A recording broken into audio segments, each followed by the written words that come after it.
Well, so far... The first part.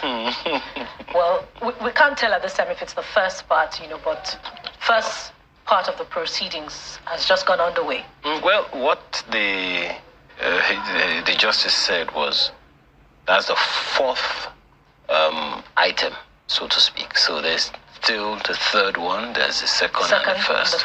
But the reason they're taking them all up together is, according to the justice, they're consolidated. In other words, they are all related one way or the other. You see that a number of times he would say, look, as we had previously mentioned, it's a pre-election matter. As previously mentioned, it's a pre-election matter. But at least one thing can be said clearly now, that this court has struck out APM's suit against Shettima and Tinubu for lack of merit.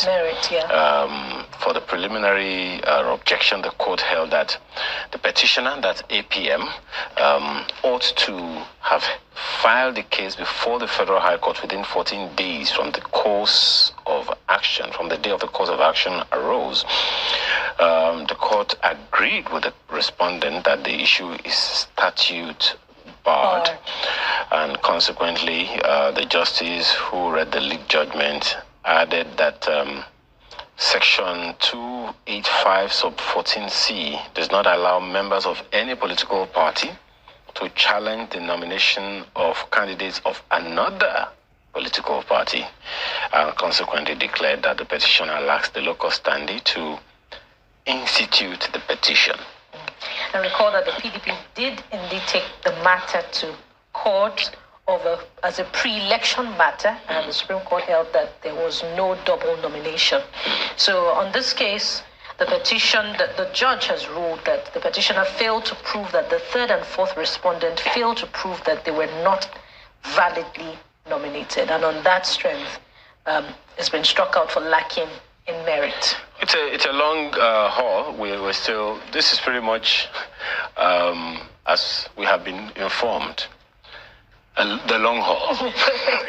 The long haul means bifurcation. Yeah. We could be here for another 2 to 3 hours, so to speak. But in response to one of the council's inquiry just moments ago, Justice Samani may have said that it's a contributory judgment. I wonder what's the implication of that.